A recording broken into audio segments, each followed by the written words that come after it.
Welcome to the Red Light Expose podcast. We are an international grassroots survivor-led circle.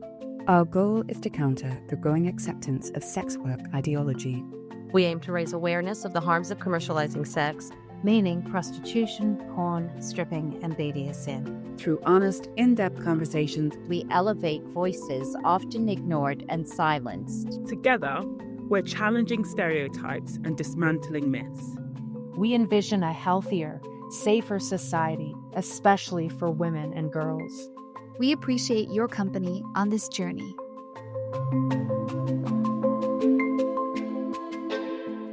Welcome back to Red Light Expose podcast. This episode is part of our Men for Equality series, where we highlight the voices of 8 men who are doing important work that supports the movement to end commercial sexual exploitation. These men are survivor activists, policy advisors, and passionate changemakers. Red Light Expose thanks Empower Men for their generosity in helping to make this series possible. You can check out and support the great work they are doing on their website, empowermen.ca. And now to the episode.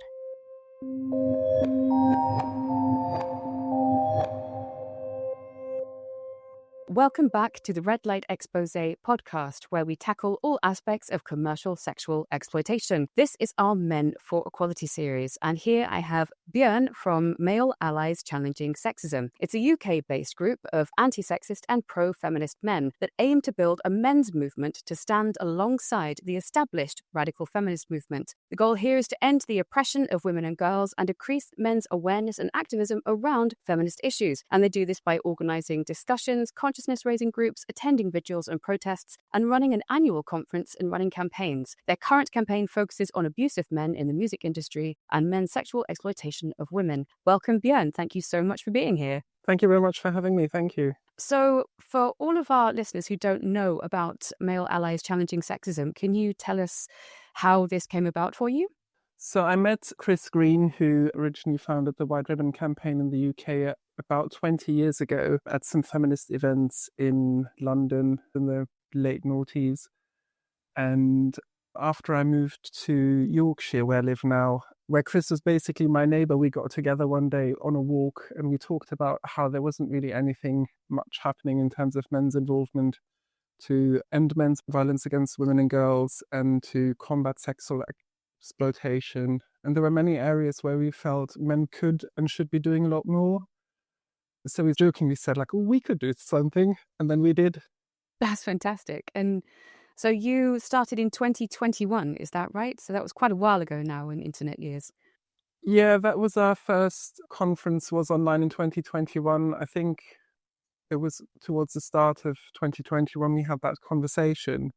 And Chris used to be quite involved in a lot of anti-sexist work in the 1980s. He worked on Achilles' Heel, which was a men's magazine. He went to some men's anti-sexist conferences. And a lot of the ideas that he spoke about to me seemed really quite radical. And we spoke about how a lot of that's just pretty much disappeared. And a lot of the conversations about men and masculinities are really quite limited. So certain subjects aren't really talked about that much, like pornography, the general acceptance about sexist language in music, films, the wider culture in general. And that's really what we wanted to tackle across the board. And so in terms of your work, obviously your name is Male Allies Challenging Sexism, but it goes a lot deeper than that, because it looks like it's not just sexism, which is like misogyny light. You go really deep into the misogynist attitudes that men seem to harbour, and they seem to be worsening. So can you tell me more about ways you dismantle misogyny with your work? Sure. I think you said it really well there. It's misogyny light. And I think it's important to remember that what we really easily recognize as misogyny is basically extreme sexism, and the lighter forms of sexism that a lot of people just let slide by, especially a lot of men, is equally important to do something about. And in terms of the misogyny that we're trying to tackle, I mean, the problem with it is that it's so widespread, it's pretty much applicable everywhere. I think in terms of knowing and having been socialized as a man in a very patriarchal, sexist and misogynistic culture, we tend to pick up the things that stand out to us. So some of the work we do, for instance, is around abusive men on the stage at gigs, the music industry. And we've been running a campaign called No Abusers on Stage for the last 3 years, talking about male musicians who've come out pretty much proud of having sexually assaulted underage girls, raped them because they can't consent, so statutory rape. And men like Anthony Kiedis from the Red Hot Chili Peppers, people always raise an eyebrow when we say that, and everyone, including Marilyn Manson. So there's just this real wide acceptance, and it's almost part of the rock and roll lifestyle to sexually abuse women and girls. It's pertinent to how bad the culture is, where you can openly say you've committed rape, which technically would be a criminal admittance, right? If you look in the eye of, especially UK law, that's a criminal admittance, and they've just gotten away with it. And to my mind, the most obvious thing would be, well, if they've admitted it and they're openly going around saying they've done this, then that should warrant an investigation just by default, if they're openly going around and saying they've done it. So that, to me, is a searing indictment of how much the culture just accepts rape and sexual violence if men are going around saying, yeah, I totally did it, and they're still somehow untouchable. True, and with Anthony Kiedis from the Red Hot Chili Peppers, he wrote in his autobiography, and it got printed. So that's a written confession of rape. That's a written confession of him Wow. having sex with a 15-year-old, I believe, and she was the daughter of I think it was the deputy sheriff, I can't quite remember. He found out how old she was, and then he basically said in his book, oh, we had sex one more time anyway, just because I could. Wow. And he says it gets printed, nobody bats an eyelid. And it's like you said, if somebody said, I killed my neighbor and buried him in my backyard, I think the police would be coming knocking on your door. But yeah.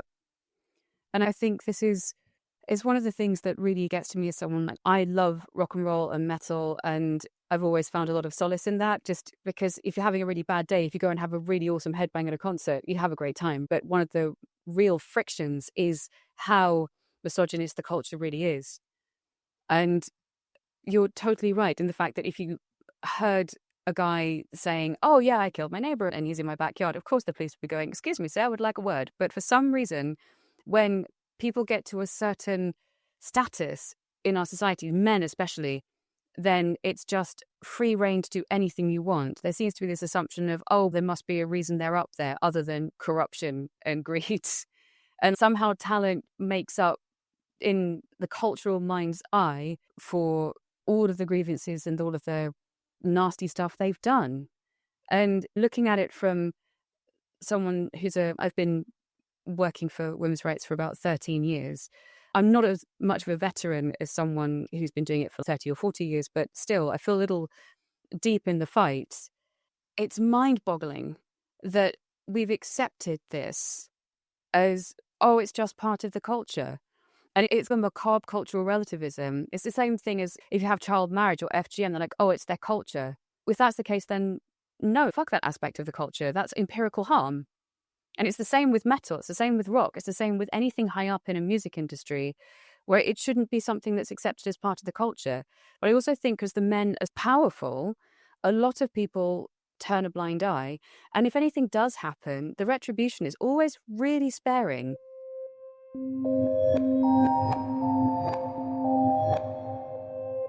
With Male and Manson, which is the one you've managed to deplatform in Brighton, is that right, with your campaign? yeah, when we started No Abusers on Stage 3 years ago, we were focusing on various musicians, just highlighting what they'd done.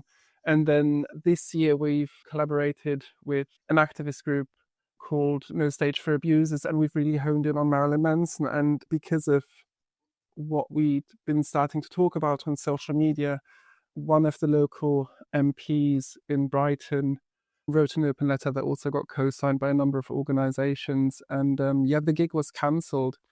Wow. Well done. And I know there's an argument currently going around where there's so many abusers. If you ended up attacking all of them, we'd lose half of the men in the music industry or the alternative industries. There seems to be no other way currently for any retribution to happen. So the only thing you can do is hit their fucking wallets. So if they were actually already jailed, sure, fine. And you can of course, you have this argument of separating the art from the artist. Like Picasso, for example, he was an absolute monster, drove women crazy, and at the same time was seen as someone who was highly instrumental to the Cubist movement, right? That doesn't stop him being an absolute unmitigated asshole. And surely, if the world was just, there would be some kind of reckoning. And I think the only thing now, I mean, with the campaign, I think what you're doing is actually very clever, because it should be that these abusers cannot operate with impunity. And if they've already escaped some form of stereotypical justice, whether it's, for example, through the judicial system, then where else can you hit them? That's the only other place you can hit them, is through denting their wallets. I haven't seen any other campaigns for getting, for example, Marilyn Manson jailed. I haven't seen anything about the guy from Red Hot Chili Peppers being jailed, like nothing like that. So they're getting off scot-free. So you're literally doing the only thing that's left to you in terms of activism. So I have to commend you for that. So well done. Yeah, thank you. And I think it's also important to really clearly dissect what we're talking about, because I know with historical abuse, for instance, it's a very different thing, because whoever it is, they're dead. They're not continuing the abuse. The people that they will have abused are no longer alive. So it's quite a different thing as well. And I think the really important thing to remember is, especially with Marilyn Manson, his record is called, I think, One Assassination Under God Part 1. And he's basically using it to further cement the narrative that he's being framed. And when you listen to some of the announcements that he makes during the gigs, and he's got a certain repertoire that he always follows, and for the intro for one of his songs, he always starts by saying something like, "They tried their best to destroy me," or "I do a lot of vile, mother, you know what I'm going to say next, try to take me away from you," basically referring to survivors of his abuse as pitiful, vile, all that kind of stuff. And that's just not on, because he's basically turning it around and further directing abuse at women he's abused. Yeah, so Evan Rachel Wood, who is Marilyn Manson's ex, she actually opened up about the fact that on a music video, the singer, like Marilyn Manson, allegedly raped her. So there is a filmed rape as part of a music video that's still out there for the entire world to see. And this poor woman has to suffer through it. That's like the worst kind of revenge porn you could possibly think of. And this woman has to live with that for the rest of her life, has openly been on record as recently as, I think, January 2025, about this music video in 2007. And she talked about how she was coerced into a commercial sex act under false pretenses.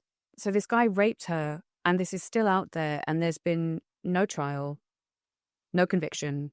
So again, this seems to be the only way that people can have any impact. I haven't seen any petitions, for example, about, jail Marilyn Manson. So you have very limited moves on a chessboard against someone who is seen as a Goliath, and you have to use all available things that you have at your disposal in order to make an impact. And this seems to be the only thing you can do, because if you don't hit them in their wallets, they're just going to continue.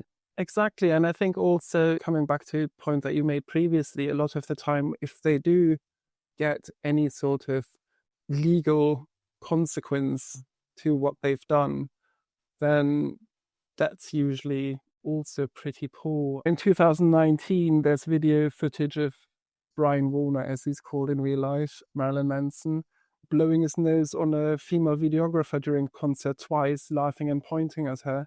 And he gets 20 hours of community service and I think like a fine of $1.5 or something. Wow. Yeah, because that's going to really impact someone who's a multi-millionaire. Oh my God. He did try to say I didn't do it. Then there was video footage and he said, "Oh, no contest. I'm not saying I didn't do it, but I'm also not saying I did do it." And it's just ridiculous. And the reason why he was never persecuted is because the statute of limitations, and the same would apply to Anthony Kiedis by now. But the tricky thing is as well, you never know, especially with wealthy men, it doesn't really matter what industry they're in, I think, or powerful men. It's so easy because of the climate where women aren't believed. If it involves somebody rich, they're basically gold diggers, they're doing it for the money. If they're not rich, they're just lying anyway because they're vindictive. That's the stories that are being told. And a lot of these cases get settled out of court or in private transactions, which then again cuts the men out of the judicial system. So it's very tricky to do much with any impact. And even though as a general thing, I'm not necessarily a fan of cancelling, if it's there, I'll go for it. Yeah, generally speaking, I am a fan of freedom of thought, conscience and expression from the side of women's liberation, because if you cannot express what's happening to you, if you're stifled and censored and silenced, then there's no way for you to speak about what's happening to you and to describe the abuse or to find avenues. It becomes very hard to find avenues away from the abuse. So from that perspective, I do think it's really important. But this guy has a legacy of saying how much he absolutely hates women. And that attitude isn't just an attitude that stayed there and he's done nothing about it. It has escalated into actual violence. It's escalated into predation. Multiple women have said that they've been abused by this guy. And so if that's the only method of action you've got, then you have to take it, even though it's technically against free expression. That's literally the only move you have on the chessboard left. So you have to do that. If there's nothing else, if there's literally nothing else, because you can have this empirical rule of freedom of thought, context and expression, but sometimes context is king. Sometimes that's the only avenue open to you. No, and I think also, again, it's really important to dissect it. And because I think with a lot of things, especially online and in discussions, it's very easy to go for a black and white approach. And I think it's always very important to sort of really clearly dissect it. And there's a difference what you say to start off with in terms of freedom of expression. But then if you've got a group of 15 plus women who have come forward that we know about, and I think there's probably about a similar, if not larger group that I've read about that have said stuff online which matches all the other women who've shared how Brian Warner's abused them. So if you take that together, then it's no longer about freedom of speech, then it's about breaking the law. And I don't really see any reason for somebody who's broken the law to such an extent to be given a platform in front of thousands of people to perform and to be described as some sort of iconic rock god. It's just flies into the face of every woman and girl who's been abused by him. And for me, I would rather have one man's concerts cancelled, and it might be wrong, but the chances are very slim, than having tens of thousands of people applauding a mass rapist and sexual abuser. No, I can see precisely where you're coming from. And I also think as well, it speaks to, if there is some consequence, there's a possibility of changing the cultural water. And that's really important, especially now where we've got still something like less than 1% of rapes that are reported end in a conviction in the UK. The number is equally as terrible in the US. There's thousands and upon thousands of untested rape kits. So the woman has to go through the indignity of going through a rape test only for that never to be properly tested. I don't think there should be a statute of limitations on reporting a rape, because it takes so long for some people to process what's happened. And that statute of limitations also then is another legal step that's pro-rapist. The guy can just count the days, like, oh, well, in a few years, she's not even going to be able to call the police, is she? We're in a very rigged system, and people don't know how rigged the system is, generally, until they're part of it. They assume that justice is justice and that it's fair. Yeah, and I think you wouldn't get that kind of thing with a lot of crime. Just, can you imagine?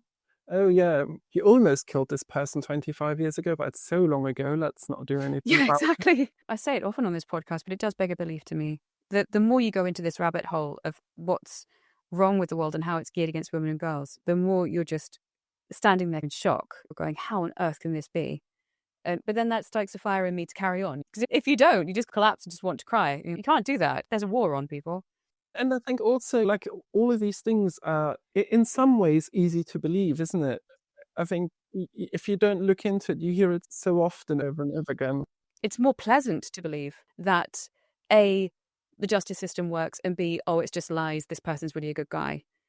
Because a lot of people, especially the pro-Trump lot as well, there's this whole thing about they want Trump to be the good guy. There's this cult of belief. And the same thing happening with Trump is very similar to rock stars, where they want to believe the guy's a good guy. They want to believe this guy's amazing. They want to believe this guy can do no wrong. And the culture feeds into that and making myths out of these monsters. Yeah. And I think the thing that I've started to realize as well, it goes into every aspect of life. Men that we would think are powerful and those are not powerful. Men abuse women. It doesn't really matter, who they are, where they're from, how much money they have. But if I look back at growing up, the people who are like big in the media, whether that's like Arnold Schwarzenegger, Jean-Claude Van Damme, Anthony Kiedis from the Red Hot Chili Peppers, Marilyn Manson, Trent Reznor from Nine Inch Nails, the singer from Aerosmith. I can just keep going. If you just think who was a big star back in the day. Yeah, I struggle to think of one single one of them where a woman hasn't come forward and said, I've been sexually assaulted, groped, raped, drugged, you name it. I think maybe Alice Cooper is one of the good ones, because I don't think anything's come out about him. And he's also, mind you, he's an Orthodox Christian and a family man who plays golf with a 4 handicap. So his persona on stage is very different to his one off stage. He's a very conservative man off stage. I'm getting off topic here a bit, but he sees his persona as finding a way to help people repent, and that Alice Cooper, the character, always has to get his comeuppance. So I think he's the exception really that proves the rule. But generally speaking, there is this kind of culture of permissiveness in rock and roll and metal and things like that. It's almost seen as this kind of badge of honor for them. It's like, oh, well done, you could get away with it, you were that famous. And there's this kind of bro code again of, oh, we're not going to tell on the other bros. Yeah. It was the magnification of a cultural code that's already there. And it's just a lot more extreme in a lot of ways. But also men amongst each other will have a sort of like variation of that, which can be either just as extreme or not more harmless, because that's not really giving it the right denominator. Yeah, I think what you're saying here is that even if it's low-level bro code, it doesn't have the same infection vector, if you like, as someone who's a big rock star who can get yes men around him and can pay for the people around him to keep quiet. So there's a larger pool of resources for someone who's a rock star to make sure he's enabled, and the people around him can be enablers and perpetrators as well. And it's a whole birds of a feather flock together thing as well, because predators are able to see each other. So you have this whole thing where if you have more money and more resources and that guy's a predator, they'll attract other predators and be able to do even more damage. And we've also got the stat that I think the average sexual predator has 250 victims in his lifetime. That's an average. And there's going to be some that perpetuate more than that. And that's why it's such a crisis. And this is also why the campaign you're doing is so important, because even though it's a drop in the ocean, it's a really important one. You don't know the ripples that's necessarily going to cause. And actually, that's important. Yeah. And I think it's also important just to be aware of how quickly people forget about men who are abusive. There was a really good video I came across when Chris Brown was playing in Glasgow. I think, was it the 4th of July? Something like that. And a woman went out with a video camera asking some questions about Chris Brown. She said, oh, do you remember he assaulted Rihanna? And they're like, oh no, I didn't know that. And I was like, yeah. And these were people who were there. And you just kind of think, wow, really? Okay, you love his music. Okay. It's not memorable enough in a way. And that's also part of the culture. I guess it's just normal that men assault women and girls, and then they don't really pay the price for it in terms of a jail sentence or what they should get. And then they just carry on with their career. I think a couple of years later, he released a new album, lots of interesting collaborators on there, like Justin Bieber, I think it was.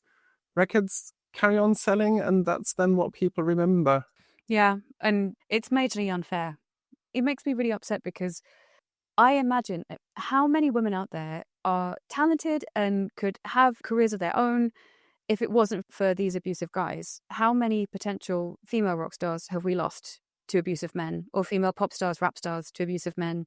We've already seen the P. Diddy case where he was abusing his partner at the time and taking her to freak-off parties. She was beaten, she was abused, and she was a promising artist, and P. Diddy was meant to take her under his wing and provide mentorship, and instead he just absolutely destroyed her. And we'll probably never hear anything from her because of what he's done.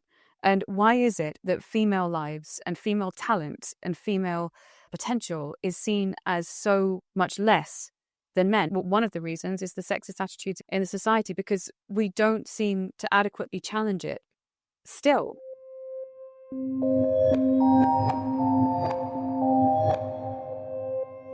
We want to take a brief moment to thank you for your listenership. As an independent volunteer collective, our episodes are only made possible because of donations from people like you. Please visit our website, www.redlightexpose.com, and click the donate button.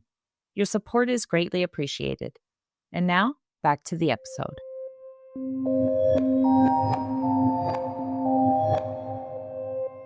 Can you talk about the common attitudes you've encountered with your work with men and how you've challenged those? It's an interesting one because I think there's sort of two things that operate parallel, and that's both like very obviously sexist and misogynistic attitudes towards women and girls, but also a lot of the time the very sexist attitudes towards men who say the kind of things that we do.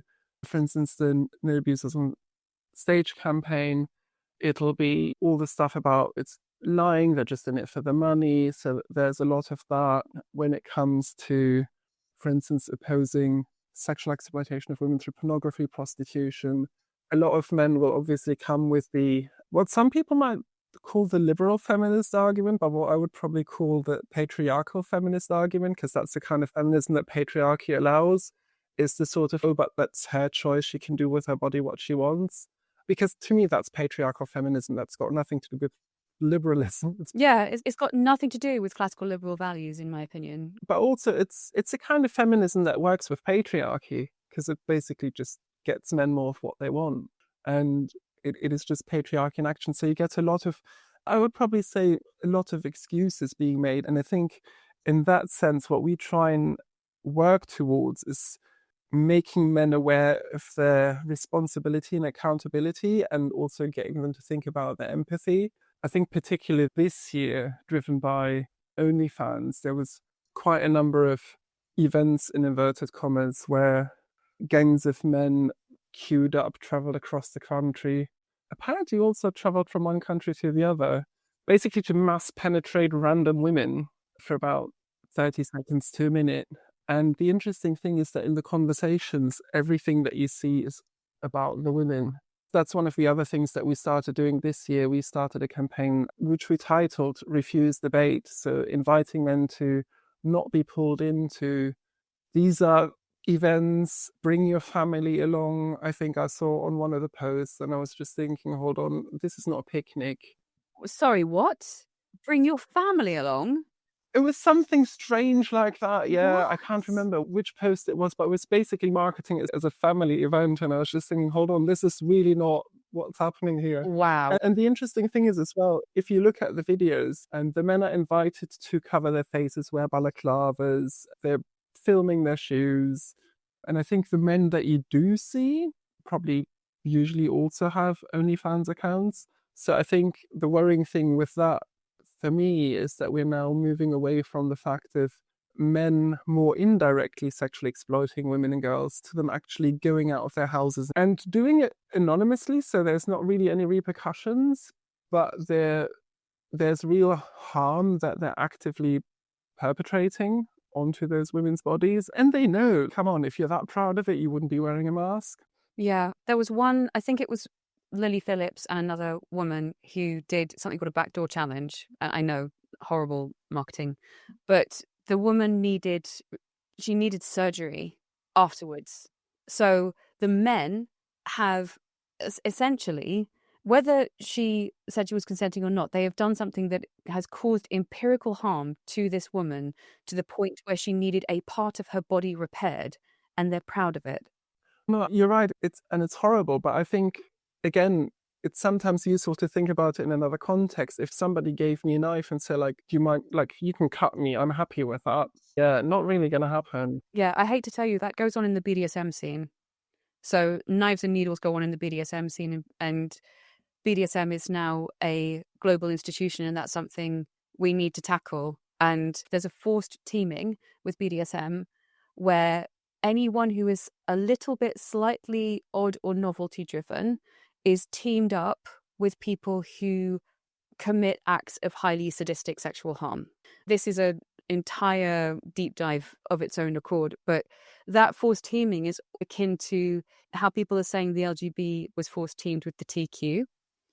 It's akin to that kind of thing. So you can have an autistic woman who really likes leather or rubber as a sensory experience, and she just likes touching it. And then she can go into a fetish club and be massively abused first time by a bunch of sadists. And the clubs will just let the men back in. And that speaks to how sexually violent and sexually sadistic the culture has become, because that's seen as the norm in certain fetish clubs now. And that's actually one of the reasons I left the fetish scene. So I was actually raped in and that's why I left. I realised how dangerous this was and what I'd gotten into, and that's why I wanted to leave. And I haven't been back for half a decade. And now I know how dangerous it is.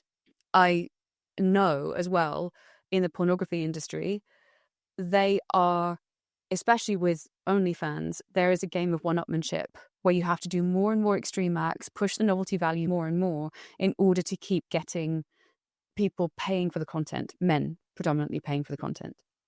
And the end result is the abuse and damage of largely women's bodies. Yeah, and on the flip side of that, you will also then get more men who see that as normal and then start seeing other things as normal. So the possibility of them becoming more abusive to other women is also going to go up. It's just going to escalate, basically. There's no end to it either. No, and I think the strange thing with it is as well, it's interesting in a sense that it's being marketed as this super amazing, great thing, but yet all the men are wearing masks. Nobody knows where this is being filmed. Well, hold on, those two things can't be true. So if there's a guy, because that was on one of the videos that I saw, there was a guy who was worried that his dad was going to kick him out of the house. Oh my God. So he rocked up with a mask anyway to one of these events. But it's just puzzling. You can't market it as this great event in inverted commas and then have people turn up anonymously so scared that their dad's going to kick them out of the house for doing something that is so abhorrent. But yeah. Yeah. For the men, though, that's, oh yeah, you legend. It's seen as something so macho to do.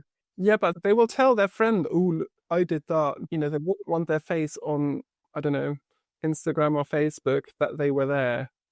The shame in inverted commas, like all the conversation then starts being about the women and they're doing this and they're doing that, and the men just stay invisible. Whereas there's one woman, and in one case, because I've seen it quite a lot on my social media feed, there's 1,075 guys who sign up for this thing, and there's one woman, and we're only talking about that one woman. Why are we not talking about these 1,000 guys? Yeah, you're totally right. And the thing is, that's been the architecture of the pornography industry for a really long time, unless they were outlier male porn, quote unquote, porn stars or porn producers. So if it's a male porn producer or porn star, then, you know, they're seen as this absolute mensch, and they're clearly doing really hideous stuff to women, and it's escalating. It's getting a lot worse now. And it's either that, and they get this star status where they talk about how they wanted the women that they thought were untouchable in high school, and they want to take out their fantasies of revenge on these women. And this is stuff that they were saying in the 70s on record. And it's just escalated and got worse. And people have gone, oh yeah, this is fine. How? Like, do you hate, like, really? And that shows you like how, and I think as well, the problem is I think there's a place called Fight the New Drug online, and it talks about the addictive nature of pornography and the novelty-driven nature of it and its escalation. And it ties into the basic sexist attitude of, oh, boys will be boys just want this stuff. Men are just sexual. Men just want this product. They just want the product so bad. It's just all about them. It's just natural for men to want to look at this. So there's the digital harem hypothesis where it's like, oh, well, it's a digital harem. Men want to they want to get off to as many women as possible, and that is fulfilling that need. And one of the pro porn arguments is, oh, he's not cheating, is he? It's like, well, you can't use that argument anymore because OnlyFans exists, and now men are cheating on their wives. So you've got the dismantling of healthy relationships for the pursuit of this novelty-driven sexuality, this malignant novelty-driven sexuality. And I don't think men have realized how damaging that is to them. That's actually going to impair their ability to form bonds with women, and then they're blaming the women for being cautious around men. Yeah, definitely. And I think also it's an interesting thing, isn't it? Like whenever I hear that argument about, oh, you're not cheating, and I'm thinking, well, you've got a very narrow definition of cheating, because basically Yes. you're putting a lot of time in, I want to call it emotional connection for want of a better word, but you're putting quite a lot of time into this thing. You could be putting that into your relationship with your partner. Yeah, and also the relationship psychologists, some of them call that having an emotional affair. But when they talk about having an emotional affair, they talk about it being a work colleague that they emotionally confide in and they start developing a bond with. And for some reason, because again, of all the dyed-in-the-wool sex positivity, because I do think you can be sex positive without being so open-minded that your brain falls out. And that's a very nuanced and deep conversation that is for another time. But they seem to just totally brush over OnlyFans. They seem to totally brush over all the other sites online where the whole money model is developing a relationship with somebody. The whole sex positive thing just irks me, so I can just feel my back tense up as I... Yeah. But I don't think there's anything like more sex positive to kind of say like, well, you're just sitting in a like room masturbating to like random strangers having sex.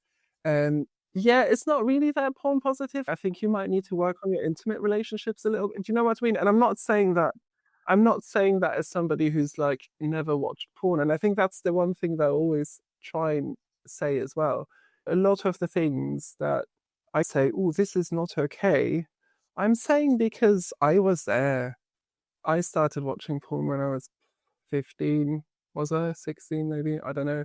That was the time when we still had dial-up modems. So that was like mid-90s.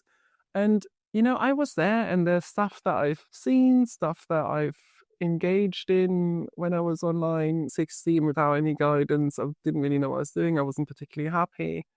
And I just think if somebody might have just explained to me some of these things, that would have been quite nice. So I feel like I'm always honest about not sitting on a high horse, just talking about, oh, these people shouldn't be doing that. I was one of those people. Yeah. You're speaking from experience, basically, and you're saying that this had an effect on you. And what you're trying to do is educate. And I think one of the side arguments people seem to have is that, oh, you're just a killjoy, you just want to spoil people's fun. It's no. Like, what you're trying to do is say, actually, this is actually damaging to people if they continue, and it damages relationships. Yeah, and also, like Chris, I always call Chris our marketing man because he loves making postcards and T-shirts. I think that's like the 1980s socialist anarchist spirit. One of our postcards that we made says "Stop porn" on the front. And there's just like a single sentence of saying, how do you know that she isn't underage, she consented, she hasn't been trafficked, and that she's not being threatened? And basically, when I think about the stuff that I saw over 10 years of watching porn, I know that I saw underage girls that shouldn't have been there. I know there was women there that didn't consent. I know there's probably some that were being threatened, and I'm pretty sure that quite a lot of them were trafficked. And that's not really something that I'm very happy with. If we don't get men to think about those kind of things, then, they're just going with the story, oh, they're all choosing to do this out of their free will and all the other crap. And that's just not the reality. That's not how it works. Yeah, it's not. I know there was one study of women in prostitution where I think it was the South Bank study, and essentially porn is just prostitution with a camera, and 95% of them wanted to leave. 95%. So the outliers are the ones that would get any kind of enjoyment from being in prostitution. They're not the rule. They're the exception. It comes down to something else, isn't it? Like, if, let's just argue for sake of arguing that, wow, yeah, you can make lots of money doing this kind of thing. Why aren't more men doing it? And I know with pornography and prostitution, it works a certain way because most of it is aimed at heterosexual men, even when it's lesbian pornography, lesbian in inverted commas. I guess if it was really something that was so down to being human and like it was such a great career choice, I'm sure lots more men, like 95% of the people doing it would be men, wouldn't it? Just 95% of CEOs are men, or I don't know what the figure is, but you get men who sign up generally to do, as far as I know anyway, you get some men who are in the porn industry and they do have their own crosses to bear. Some of them do suffer, but a lot of them, like if it's a Bonnie Blue kind of a situation, it's just random men going and doing it the once. It's not their life. That's a neo-prostitution model en masse. So where a guy would pick a prostitute and then have sex with her because of how she looks, like now that's happening in the porn industry where you get gonzo amateur porn and you will get random men picked to just go and have sex with this woman. So that's a new budding thing that's it's not even budding. I think it's a good few years old now, but that's the type of thing that's happening now. And the thing is, that's not their life. They're doing it for a novelty value and then they go home. And so you've got this whole thing where these men do not bear the brunt of any of their actions. They just get off scot-free. And it's not like them long term in the porn industry. Because I used to have a friend, we no longer speak, who is in the alternative porn industry. And he started off, like he has claimed he's really happy in his chosen vocation. But he was telling me of the very first time he was on set and he was tied up and abused. And I'm going, how can you see there's not at least some possibility of trauma bonding there for you? How has the person who's abused you gotten away with it? And it's because the industry is largely made by and propped up by abusive people. And they're just not brought to account. And even the men in the queer and alternative porn industries still can be abused on set. No one's immune from being abused. And then you also have people who start off being abused and then they can be groomed into becoming perpetrators, and that can happen with men and women. So women are more likely to be groomed, but the guys can be groomed as well. I guess what I was more trying to say is if, and again, I don't like the term porn star or porn performer. No, I don't know what other thing to say. Person in prostitution in front of a camera, a man in porn, a woman in porn. Yeah, apologies for my lazy No. I was just more referring to myself because I never knew quite what phrasing to use to say the words. But I guess the thing that I was thinking more about is if this was such a viable, great career that you could be so proud of, I'd feel like there'd be more men in it. There's a reason why porn stars are 98% women. And the fact that we only ever talk about it's their choice. We never really talk about, is there things that you don't really like about your job? It's a very one-sided conversation. If it's a great thing and if it's so liberating and you get so many perks from it, why aren't men queuing up to be like, oh yeah, I'd like to be the next Bonnie Blue? Yeah, I don't think there's any guy lining up to be the next Bonnie Blue. I think that there are other things going on in the porn industry. This is a different conversation really, but I can start broaching on the subject a little. But with the men who go into porn, there's always going to be physical pressure on them too, because they have to keep it up. So they'll be taking Viagra, they'll be taking poppers. Like if they're in gay porn, like men are more likely to be abused in gay porn, obviously, because of just statistics. But there's going to be a physical burden on that guy. And I think the average age of mortality for a porn star now is something like 46. Like it's so grim. And you think about that and you think about the level of punishment that the women had to go through. And you think like some of them have had strokes and now have locked-in syndrome. Other women are shooting themselves in the face. It's so grim. And largely, I think men just see contemporary men, I think, see pornography as what can you do to this woman? They don't even see the men as part of the equation. And so it's not even seen as something that necessarily a guy would want to go into, just because the men are generally totally anonymous. They're also pretty much cut out, isn't it? It's not really about them. No, I it's haven't essentially about watching a woman get abused.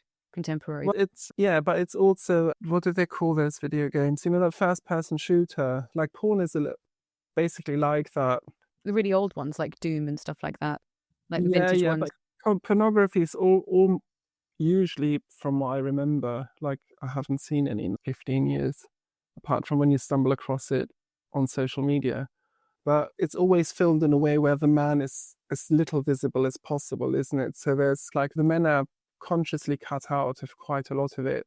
It's part of it as well. It's almost immersive, and I think that kind of thing is going to get worse and worse as technology makes other advances possible, whether it's with AI or faking things and all that kind of stuff. Yeah, I have to say, there are actually, I'm loath to use the terms advancements, but there's, how can I put this? So there's a couple of things happening now. So there's a man who's got millions of pounds of seed funding to start, and I kid you not, orifice.ai. And essentially he's showing the world exactly what he thinks about women. And this stuff is trained on rape play, on abuse, non-consent. And you can select from nervous-looking teenage girls sitting on their beds and you just swipe left. They don't look happy to be there. So first of all, that's another selection pressure that's changed with pornography, because it started off the women pretending to enjoy it and being employed to, can you fake an orgasm? Can you pretend you're enjoying yourself? Now that veneer is gone, and it's about how much can you abuse this woman, especially with orifice.ai. So that's happened, and it's trained on the very worst of stuff. And then you also have AI OnlyFans porn bots, AI avatars, and this has now become a digipimp model, a digibrothel model. So men are making these AI avatars for OnlyFans and raking in $10,000, $20,000 from making an artificial semblance of a pornified woman. So this means now it's going to be men abusing the image of women, doing things that are unfeasible to a normal adult human woman, being trained on things that are impossible for a woman to do, making bank off of it. And when they try and have sex with a woman, they could end up causing her even more damage than they already are. Yeah, and that's scary, isn't it? And the weird thing about it that I always find is some people will go and approach the argument with, it's like, oh, well, but nobody's being hurt, it's just AI. And I'm thinking, hold on, excuse me, nothing exists in a vacuum. Which bits of history haven't you learned from? Because I'm sure, like, propaganda, like, doesn't involve real people, but entire groups of people have been eradicated through propaganda, partly as a furthering a narrative and underlining a sort of a cause. So you can't tell me that if we're going to go down this line and real people are going to get hurt in the process. That's not really how it works. It's not. And also in terms of, so how criminals have done things like push rape and incest to try and destigmatize them, and like things like pedophilia, things like that. What they've done previously is do things through cartoons.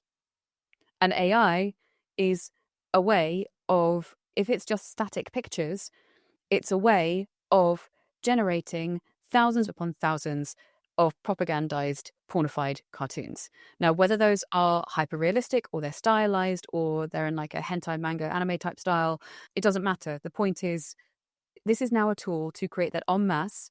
And on top of that, with AI porn bots and AI porn generators, you can put in anybody's face and swap them into porn. So there's now a mass revenge porn production machine that can be accessed by anyone. There's no age verification on these.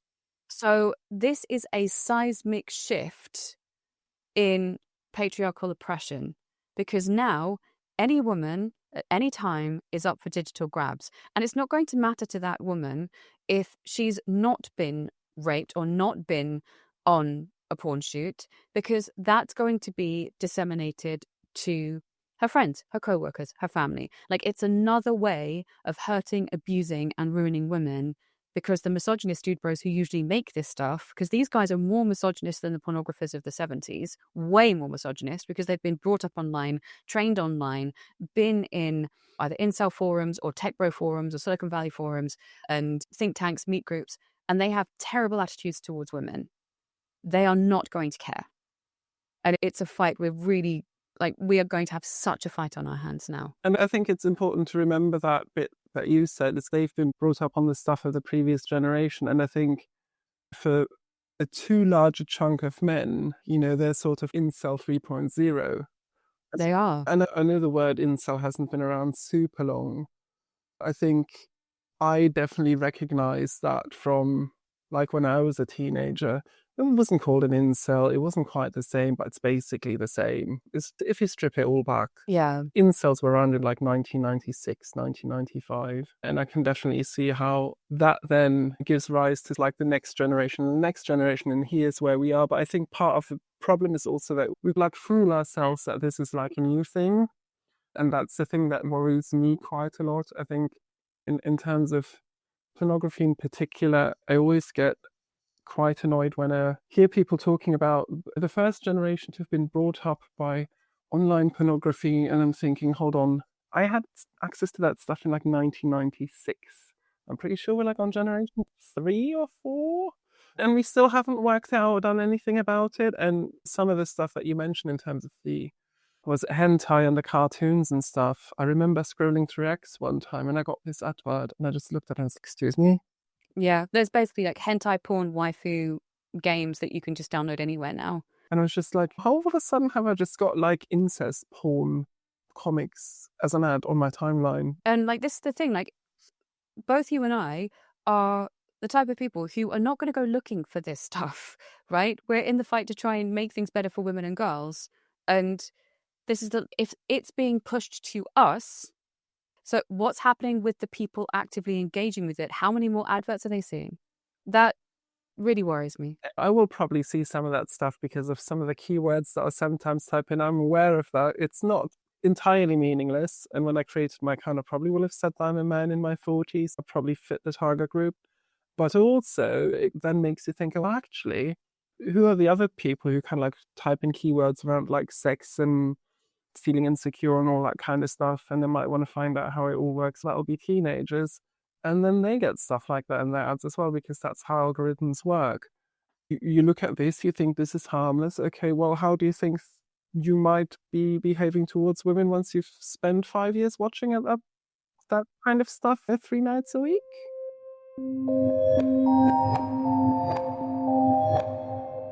Gail Dines, I think, talked about the effect of just watching one porn movie on men interviewing a woman for a job, and the men who watched a non-pornographic film who then went on to speak to the woman were not checking her out and objectifying her. They were just behaving normally. The ones who just watched the porn film, they were scooching their chairs ever closer and just checking her out and not listening to what she had to say. And that's after one porn film. Now, obviously, we don't know everything about their entire history, if they're hardcore porn watchers or not. I don't know anything about the men who were in this particular study. But what we can say is, based on these two disparate groups, it does appear that even just watching this one pornographic film in this example, it then has an immediate effect. And I know McKinnon and Dworkin talked about In Harm's Way as well with pornography. And so we've got, this is the thing, we have decades of research demonstrating that pornography does have a harmful effect on how women are seen by men. And one of the classical liberal arguments is that it doesn't have any effect. Well, I'm sorry, that goes against a basic premise in evolution, and it goes against meme theory. We are social animals. We pick things up. So if you're a kid, you can figure out how to walk by mimicking your parents. When you're at that developmental stage, you start walking. And then if you look at kids, they will mimic. Like, say, for example, as a 3-year-old and their mum's pregnant, they will start walking as if they've got a pregnancy bump because they are mimicking their parents. And your brain isn't fully formed until you're 25. So you've got all of this developmental, because we have a very long growth span in comparison to other animals. So we have this thing where we are much more impressionable. We can pick up memes much more easily. We are very social as a species and becoming more social as a result of social media. And they will pick up anything. So what words you speak, how you wear things, phraseology. There's so many things we pick up. How on earth could something so highly addictive to so many people be something that magically you are not influenced by? That flies in the face of us as a species. It's such a stupid argument, and people are still pushing it out, even though we've got decades of research to the contrary. It's shocking to me. It is shocking, but it's also really bizarre because it flies in the face of any common sense, like whether that's marketing common sense or anything else, because basically, and I can't remember. I think we've had that removed as a species, Björn. No, I have to be honest. we might have done. I mean, basically, when it comes to pornography, the message is pretty much, and excuse my language, but like man fucks woman, right? That's the marketing. That's what's happening on the screen. If that doesn't work, why do people go back to it? So you can't tell me you're not influenced. It's kind of like saying the marketing for Coca-Cola doesn't work. Hold on. Like if that didn't work, it wouldn't be selling so much all the time. And they wouldn't be coming out with new product lines all the time. And the same goes for porn. That message, plus all the violence that is within that. And I think was it Fiona Vera Gray who did like an analysis of the pornography titles in 2021 and how many of them were like basically just saying this is men abusing women. It's something like 80%, I can't quite remember, who were very blatant about it being male violence against women and girls. And that sells. And they know that sells and they make more and men will buy more, watch more. And some men will say, oh, but I never pay for it because it's free. Not really. You pay through the adverts that you watch and the other stuff that they send you and all that kind of stuff. But it's the whole arguing around it is just all completely full of holes. It really is. The other thing as well is the escalatory language of pornography has gotten worse. And that's indicative of the malignant novelty value of contemporary pornography, especially. So it used to be things like, oh, threesome or cheerleader or whatever like that in the 70s and 80s. And now it's abused, broken. One of the biggest search terms is broken. And that is the psychological state of abusing someone until they cry, abusing someone until they're damaged. You cannot have healthy relationships if that's the type of stuff that A, you're getting off to, and B, that's what you want from a partner, because there's always escalation. There's always going to be some men who the fantasy model is not going to be enough for, and they're going to want to act it out. And the men who are prone to that are going to be men who are prone to addiction, prone to novelty value, or have seen it from a very young age to then be primed to accept chasing that novelty value. And that's a large contingent of men. And that's why fighting it is really important. And then people assume that because you fight it magically, you're a prude, and you think that any kind of tasteful nudity or any kind of sexual expression is bad. And that's such a straw man. Because if it's like you want to end something that's highly abusive, therefore you think anything that is in any way tasteful or joyous is also bad. Like, where are you going from? And I know what you mean, but I think it just goes to show that in culture at the moment, we really struggle to have meaningful conversations about anything that isn't black and white. And it goes across the board where as soon as you sort of say something along the lines of, yeah, no, actually, I think porn is bad because it's mainly men's violence against women and girls. The way that it's made is terrible. I don't think anyone's going to learn anything useful from that particularly, and it shouldn't be available to anyone. And they start as young as, 7? There's some watching it as young as 4 or 5. Yeah, it's gotten so bad. Yeah, and to the point where you're now winding up with a problem where I think, 7-year-olds are sexually assaulting other 7-year-olds. And you just think, hold on. That actually happened in a classroom, and it was filmed on an iPad. Yeah. So how can any sane society think that's fine as a consequence of a pornographic product? That just blows my mind. How can you, if somebody says something about that, then be like, oh, but you're just a prude? Like, yeah, sorry, hold on, we're talking about two completely different things. And that's the conversation we also need to be able to have. And people will have different opinions about what's tasteful, what's not tasteful, where abuse starts and all that kind of stuff. But we need to be very clear that when we see abuse, we know it's abuse, we can say it's abuse, and we're going to say we're going to stop that. Yeah, and I think that's a philosopher's beard argument as well. People are like, oh, how many hairs make a beard? Or at what point is it abuse? Like, it's a beard when you fucking see it. Come on. a woman is getting 7 sorts of crap knocked out of her on a porn set, it doesn't matter if it's being filmed and it has an air of professionalism about it. She's going to go home covered in deep, lasting bruises and probably psychologically traumatized. A bottom line is what we had in the UK in terms of bodily assault, and that's transient and trifling. So if there's anything greater than transient and trifling, where it leaves lasting marks, hello, it's assault. It doesn't matter if the assault is with a camera on and you've done it for monetary gain. Actually, that should make it worse.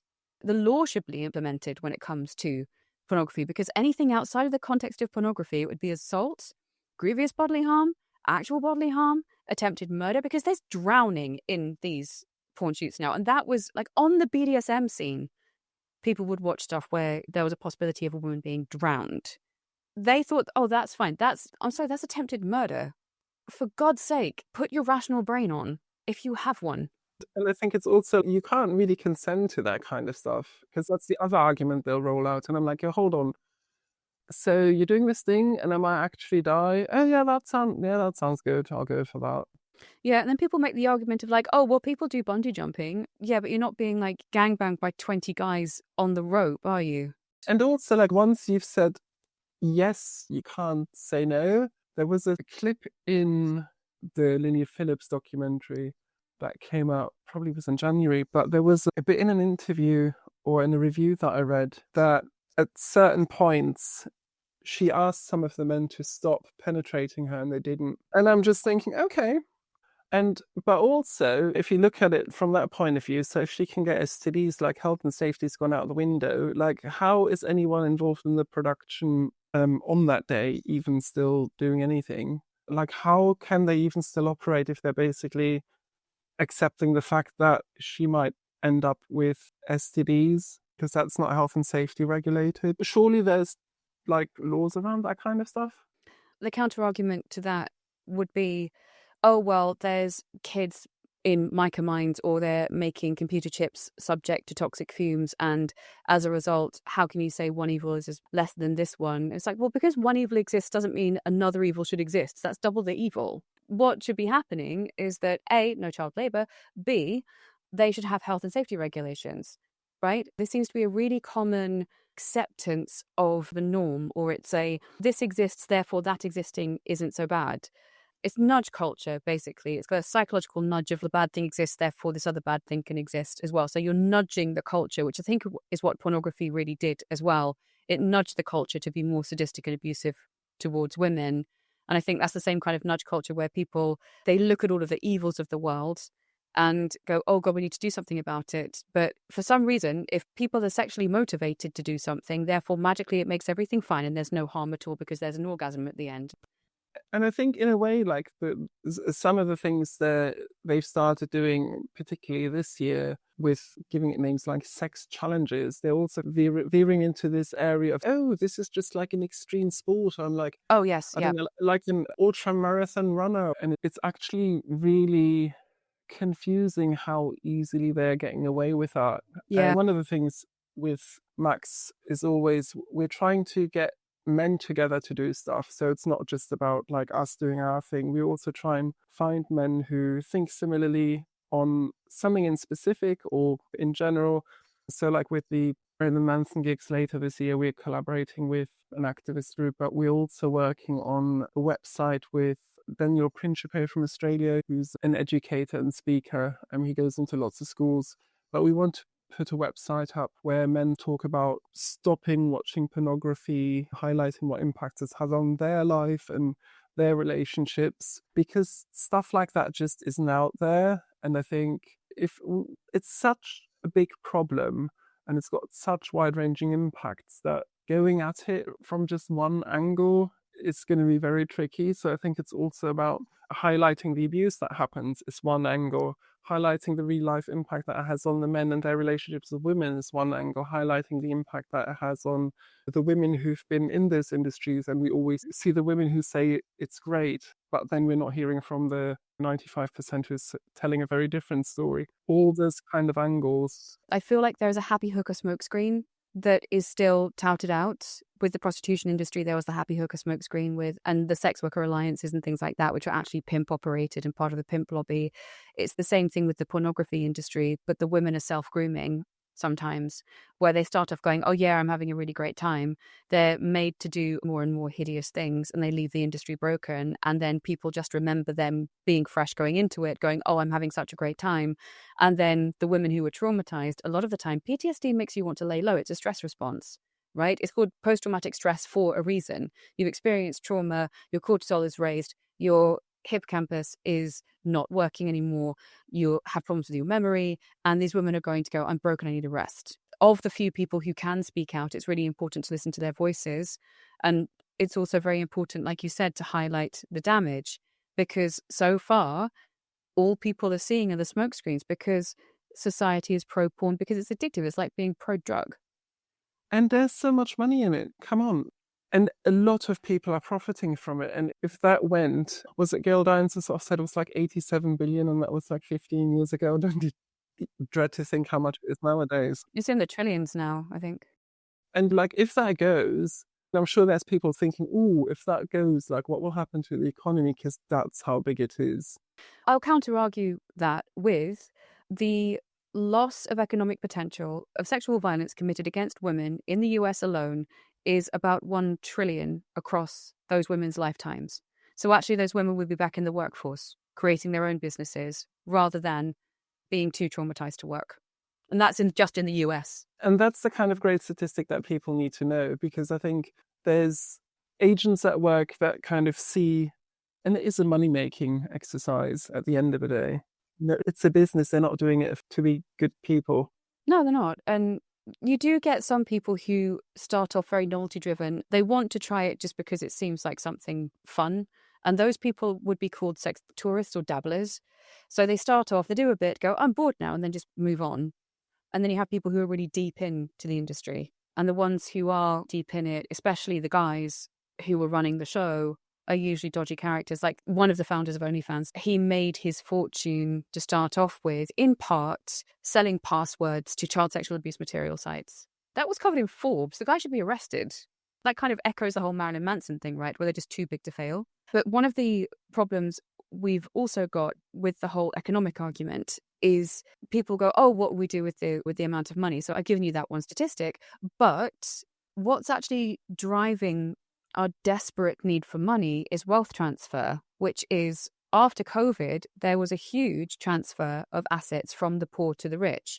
So people in the Western world, UK especially, were furloughed. So they got, I think, about 75% of their salary, unless they were a key worker and expected to turn up to work. So they got less money, but then that was being spent on rent or mortgages or food and other essentials. So the poor kept spending, and the rich just kept their money because they're luxury spenders. So you've got this mass transfer where all the commercial properties and so on, like letting agencies at Al banks, are all owned by rich guys, right? And so on top of that, we've had masses of deregulation, meaning that the guys at the top have more and more money.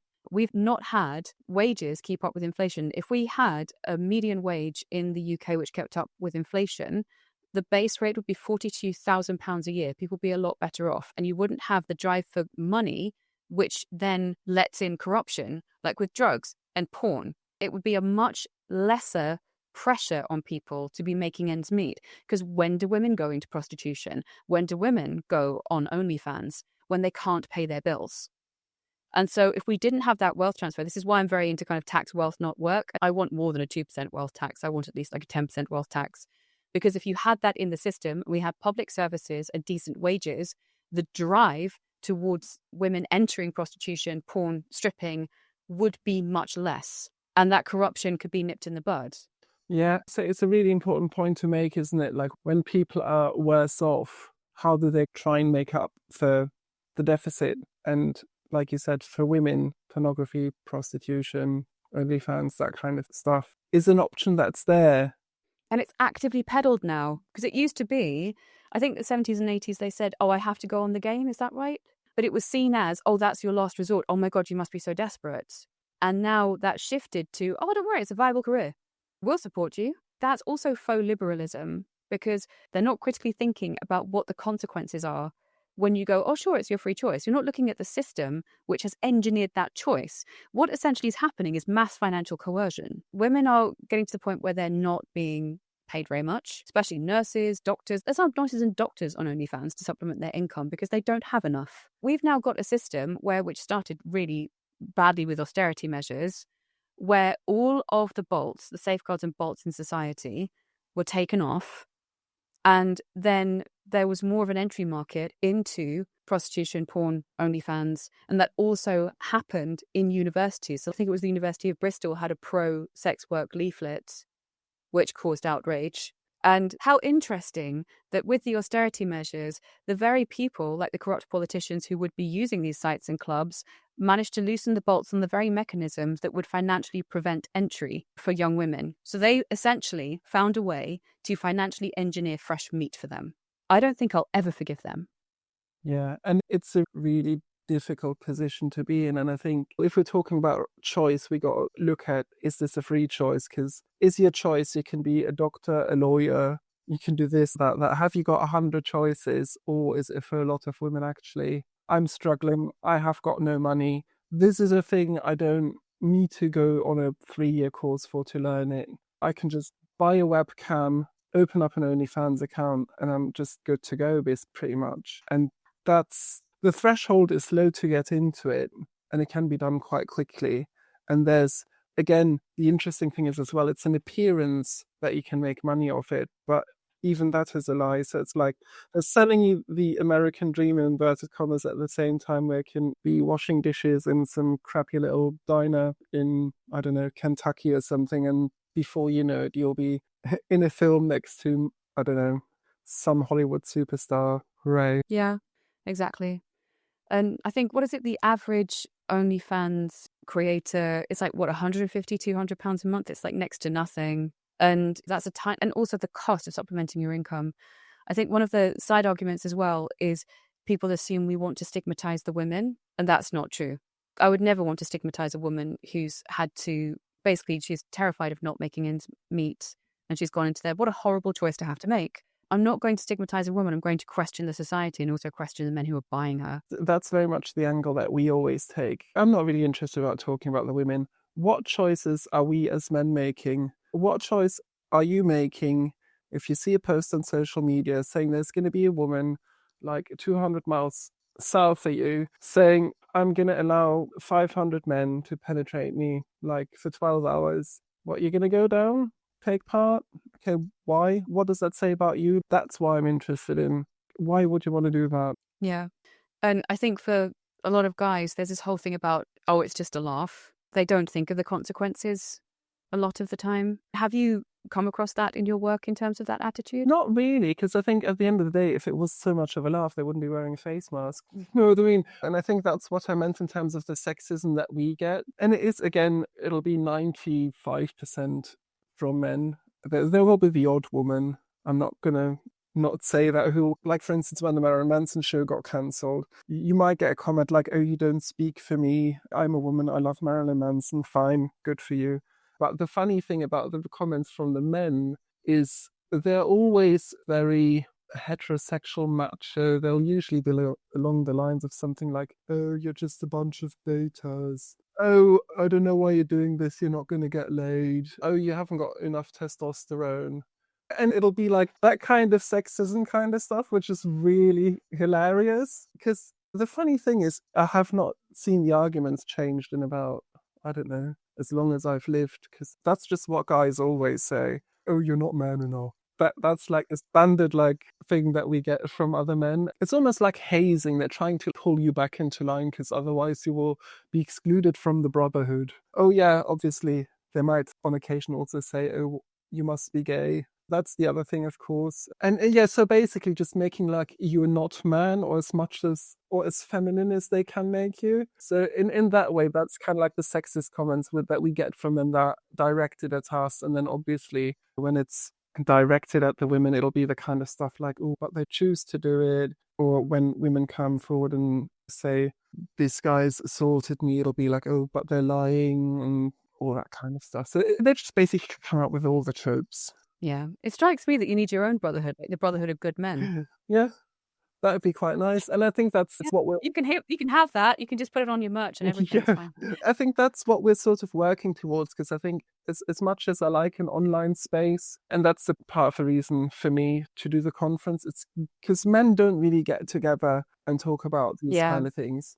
And even if it's 30, 40, 50 men get together, talk about these things, what is it that we can do? What kind of messages do we want to get out there? And stuff happens when we do that, because the website that I mentioned earlier, that's hopefully going to go live later this year, we're going to call it pullingtheplug.club. That's based on a conversation we had at one of our conferences after we'd read He Chose Porn Over Me.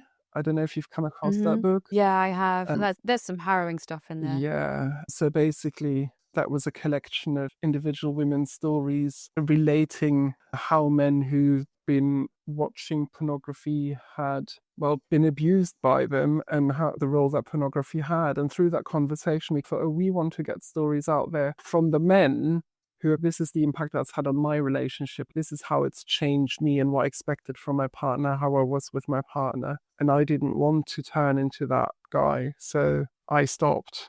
And that's really powerful. And I do hope you get a book out, because it's needed. We have a lot, like, especially in the radical feminist sphere, obviously, very obviously, it's female-centered, but male allies are really important. And that's why we're doing this Men for Equality series, because the voices aren't loud enough. And I think if you can create a book like that, it's going to be a really valuable contribution to the fight. Because we need to know, and B, guys who have reservations about pornography also need to be able to find each other. Exactly. And it just needs to be out there. And I love Robert Jensen's writing. And as he always says, radical feminism is a gift to men. And we just need to make sure that we get that message out there, and make sure that they get the message that it's not about you're bad, you're wrong, you're not doing this right, you're not doing that, masculinity is terrible, toxic masculinity, all that kind of bullshit that's flying around. But it's about, how can I be a more empathetic human being, period. That's it. Simple. Yeah. And that's really important, because one of the biggest things with pornography is that it diminishes empathy towards women, just de facto. And because if you're constantly seeing women being abused and degraded, especially if you're in your formative years, this is one thing that really worries me, actually. If men are watching it, or like young men are watching it in their formative years, there's an empathy window for your empathy to develop. And if you are watching highly abusive pornography at that time, and you're not making connections with the women around you and forming good relationships, there is a very high possibility that empathy window will close, and you will never fully realize your empathy towards women. And that's why it's so important to do outreach now and speak to men as quickly as possible. And if there are projects which are trying to reach younger men as well, young men, then that's also really important. Because if you don't do that and you lose that empathy window, I think what we're seeing now is the very start of that empathy window not developing because of the nature of pornography. I don't want that to get any worse. We've really got to do something. Yeah, and to be fair, we're pretty late to the show. But you're here now, and that's what matters. We need to get our act together, because feminists have been trying to do this for ever. Decades. Yeah, decades if you take the short perspective, but forever. And if not more men get involved and more men start talking about it, because we're the ones doing it. So without us, it's not really going to change, unless you want to put us all on an island. Exactly. There's no island big enough. That's not Australia, baby. Australia. Yeah, quite. We just got to get on board. We kind of need to start opening our eyes, opening our ears, start listening, and start taking accountability and responsibility for who we want to be as human beings. Absolutely. Yeah, and it's really commendable that you're working towards that, because we do need more men on board. And this is the one thing that I do disagree with kind of other radical feminists, because I'm a radical materialist feminist, I would say. I'm an evidence-based liberatory feminist, so I want to look at the evidence, look at human behavior, look at how we've previously lived and how we've evolved, look at the current patterns of behavior and selection pressures, and see how to change those for a better, more liberated world for women and girls. So that's where I come from. But I have noticed in some more radical online circles, and I do think it's more online generally, sometimes very sparingly in real life, maybe one or two people. But the idea of, why do we need the men involved? We can organize this ourselves. The men aren't trying to encroach on your organization or encroach your organizing. What's happening is that there's now organizations like Max, which are trying to change the views of men. And actually, if you don't change the views of men, you don't have men addressing other men. When have you ever seen a man listen to a woman, generally speaking? There's no real tendency for that to happen. So men have to be involved in this fight or it's not going to work, especially in the wake of dude bro culture, where you get a lot of highly misogynistic men in places like Silicon Valley with an awful lot of money to burn. And you have the Peter Thiels of the world, and then you have the rock stars, and then you have men in huge positions of power going unchallenged or evading justice. Men have to be involved in order for this to work. And I think I'd probably struggle to argue with that point. I think I'm all for separate spaces for men and women to talk about, because we'll have different perspectives on it. But there's also a point where we ideally need to come together. And to be fair, like, I've never had any issue with that. I'm happy, like, feminists are doing things on the left, on the right, there, here, everywhere. That's cool. And just try and be mindful of what our place is in it, and also how we might look at something slightly differently because we are men and we're not women is also important. And or sometimes also recognizing that it might be rather uncomfortable for women to sit in conversation that men are having because of the content, and some men might feel slightly inhibited about what they might say. So it's a combination of things, and I think it's usually quite difficult to change an oppressive system whilst at the same time totally circumventing any involvement I of was the just oppressor. about to say that, yes.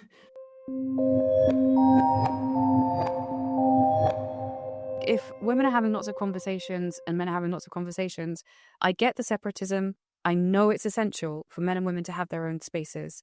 However, there does need to be some cross-pollination and sharing of information. Otherwise, you risk going into just an echo chamber. This is also why I think it's very important, actually, that you are working alongside Philia, because with Philia, it's going to be predominantly women there. And then you've also got the Male Allies Challenging Sexism conference. So it means you're there at the same time with the two separate conferences. And then you're able to cross-pollinate, pull resources, chat with each other, and then exchange information that one aspect may not even know about, because there are only certain things that generally men will feel okay with sharing in the company of other men. And then if you've got permission, you can then share that resource or share that information with women after the fact. But you will not get that nugget of information unless that male-only space starts. But you need that cross-pollination. Otherwise, it's going to affect the fight to not have that. Yeah, no, and it's true. And it's always a little bit of a strange one, because at the same time, women also want to know, ooh, who are these guys? Oh, can I check them out? And that's fine. Like, quite often get women sort of saying, oh, can I just come and have a look? I just want to know what it's about. Yeah, that's not a problem. But you might find that it's totally not relevant to you because we're talking at it from like a men's perspective, and you might just be like, oh, okay, this doesn't really make sense to me. But I think, again, that's like important, because I think when I was like in my 20s and I got to feminism, radical feminism through my partner, it was the only way that I could find out something was read books by feminists. The books by men, I could probably count on one hand at the time that I could access. And there was definitely no men's events being organized like there was in the 80s when Chris was around, because they had conferences, like men's conferences, talking about like vasectomies against sexism. So basically, men take their own, what do you call it? Birth control into hands, and they have vasectomies to prevent getting women they have sex with pregnant. So they just have to snip. And that was the thing. And I was like, oh, really? And they had conferences and everything in the early 2000s, mid 2000s. There was just nothing of that. And I think we can't just expect as men to just rock up at anti-sexist feminist events. We got to put our own ones together, because it's not up to women to mobilize us, and not, how shall I say, not to ride into the sunset without any looking around us, but to also just see what women are saying and doing and taking note of that and taking direction from that, because we are somewhat liable to maybe be a bit too nice to ourselves sometimes. Which is I think the polar opposite to how women speak to themselves, really. There's a lot of internal self-hatred, especially with survivors sometimes. There is a tendency sometimes to blame yourself. So you've got the guy side of things, which is a bit more optimistic, and then the women's side of things, it can be quite hard, because a lot of the women are at the coalface of it. And I think I can understand the trepidation and worry when there are men involved, because of the women I've seen come to radical feminism, I haven't seen a single woman come to radical feminism who isn't a survivor of some sort. There's trauma, there's distrust, there's panic, there's disconnect. There's a lot of very traumatized women that are desperate for solidarity and to end male violence because that's the thing that's upended their lives. So I do think the worry, the trepidation, is something that is totally natural based on the level of violence these women are subjected to prior to them coming to the fight. So I think it's normal.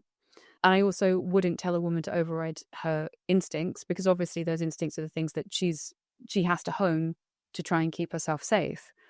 But I can also see how that's anathema sometimes to the fight when you're there trying to challenge sexism and misogyny.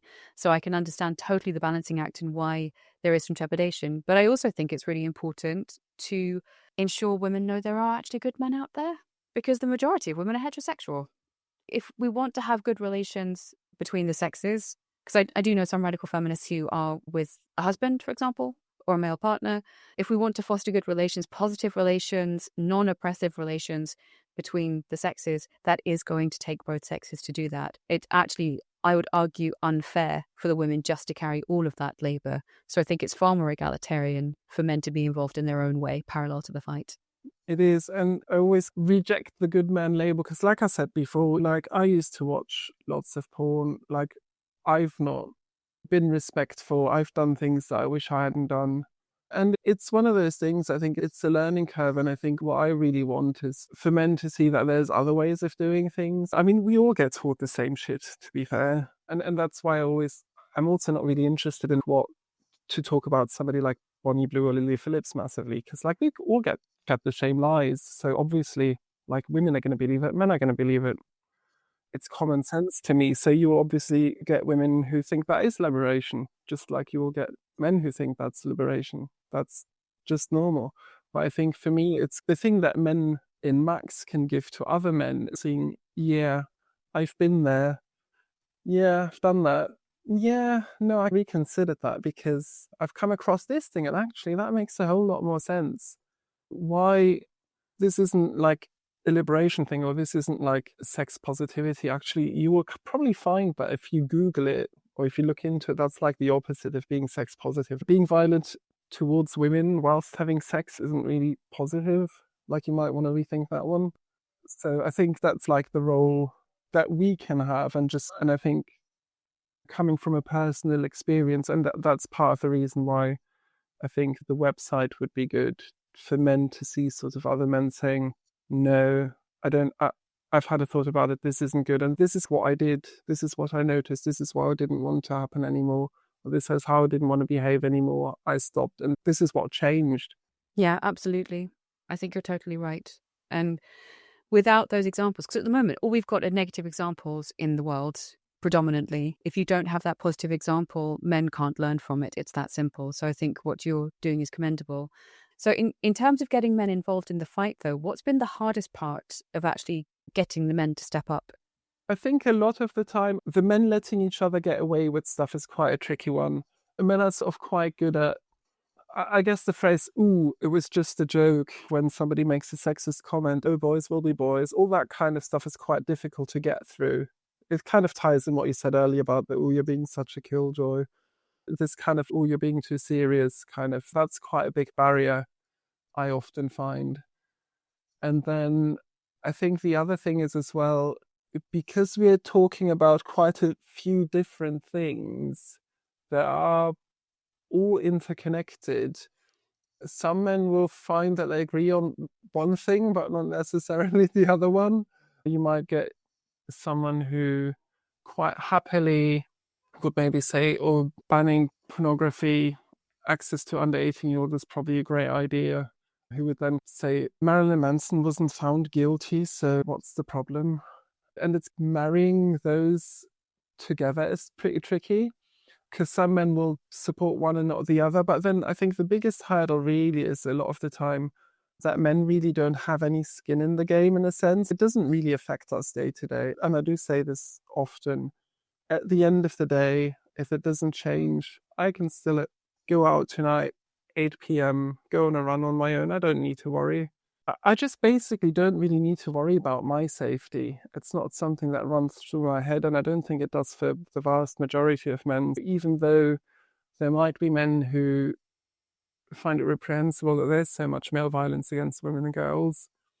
the fact that it doesn't affect them day to day and they don't have to think about it actively a lot of the time quite often means that even if they do find an interest in it, and that's not a huge number of men, it quite often kind of finishes after it's run a sort of certain course of a few years, and they'll get interested in something else. Like they might get interested in, I don't know, the situation with Israel and Palestine, or they might move on to something else political, because it's not affecting them day to day. That's a really interesting point, but I would argue, just as a counterpoint, that if you look at 20-year-olds, 25-year-olds, they're not having sex and they are finding it very hard to start relationships, maintain them.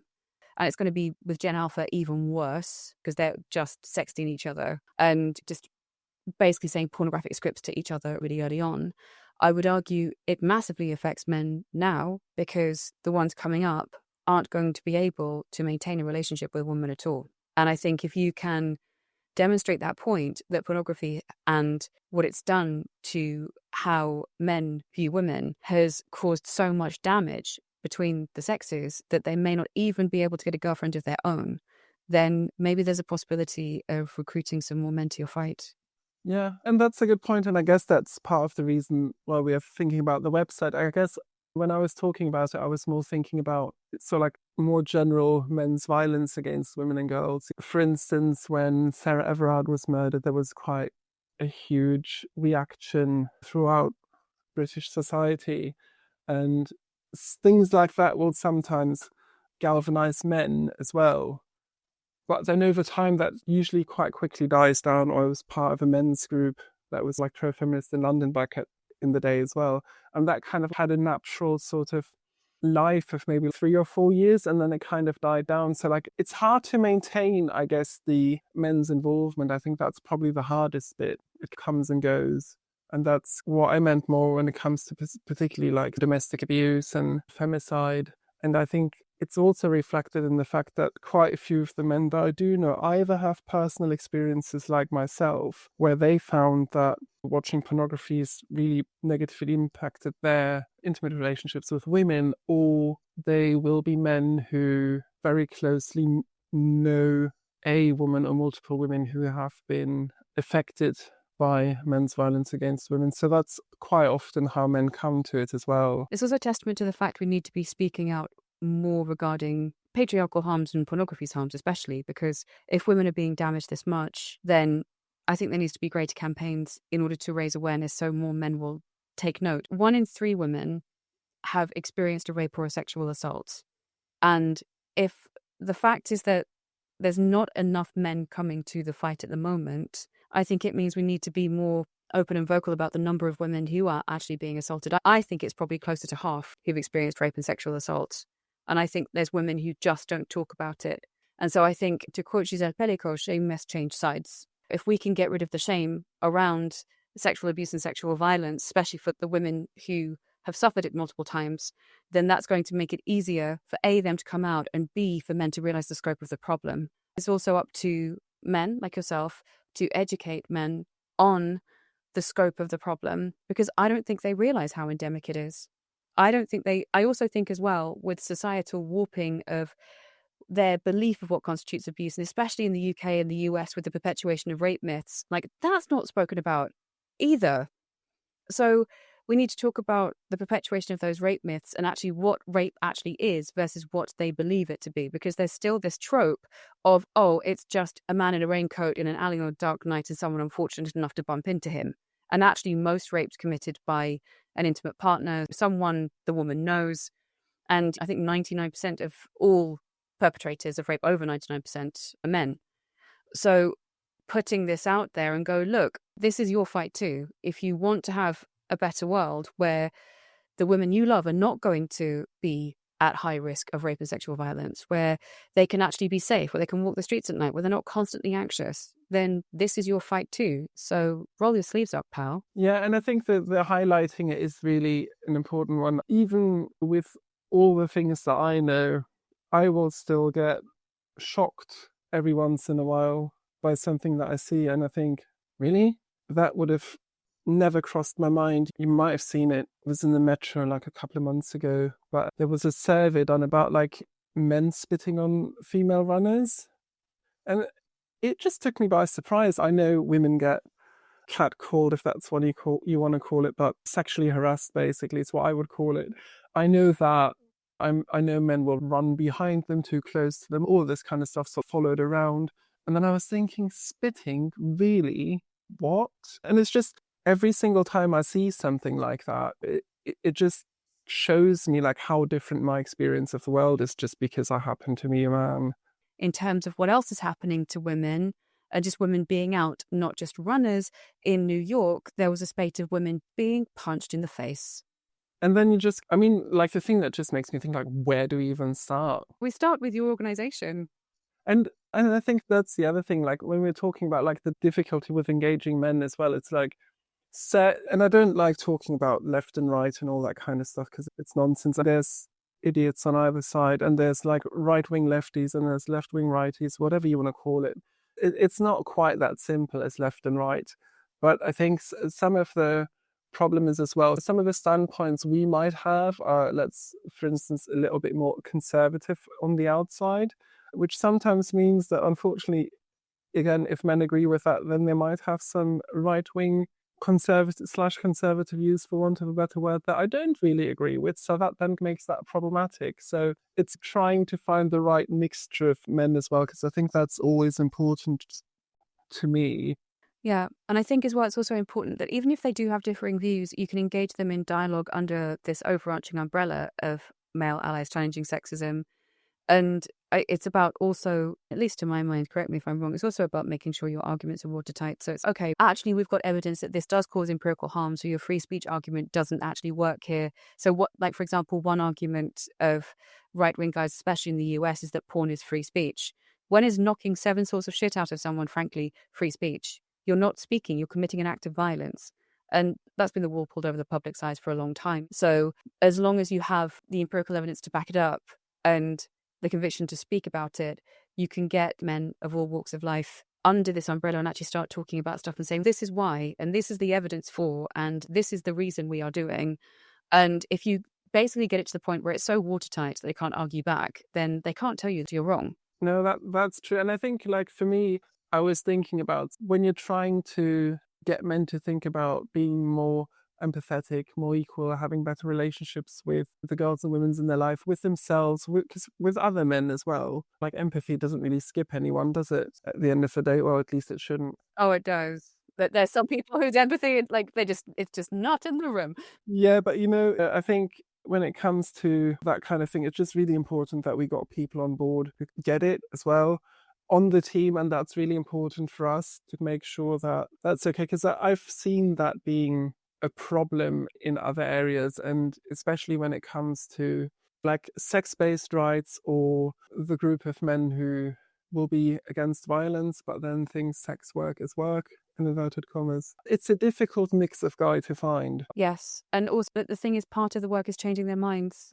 For example, if it's sex work is work, it's okay, but it's not really the same as a normal job, is it? They're subject to hideous amounts of abuse. 95% of them want to leave. It's not actually the same as a vocation. A lot of women enter into it out of desperation. It's not the same as a job with protections.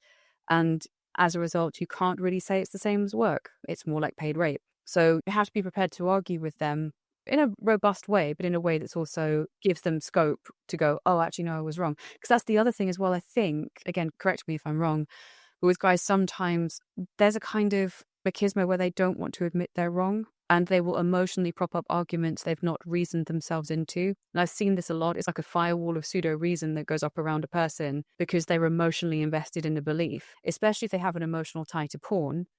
And they go, oh, no, it's fine. I really enjoy it. I'm sure these women are being paid. Like, what they're doing is, again, propping up the possibility of, oh, they may be emotionally damaged from the situation. So they're going to rationalize the argument for it to prop up their own feelings of self-worth or their feeling of being right.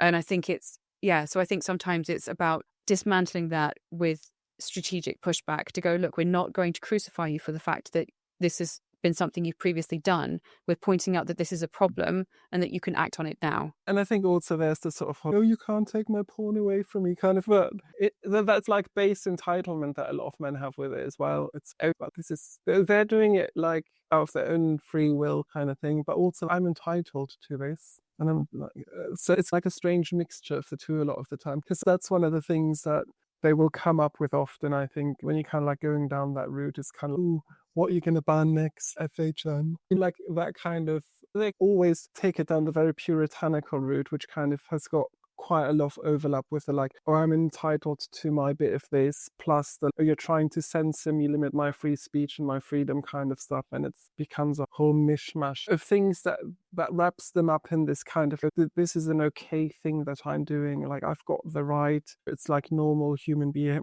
or like male behavior if they want to see it through the more like men are more sexually driven than women lens, but all ties it up together for them, I think.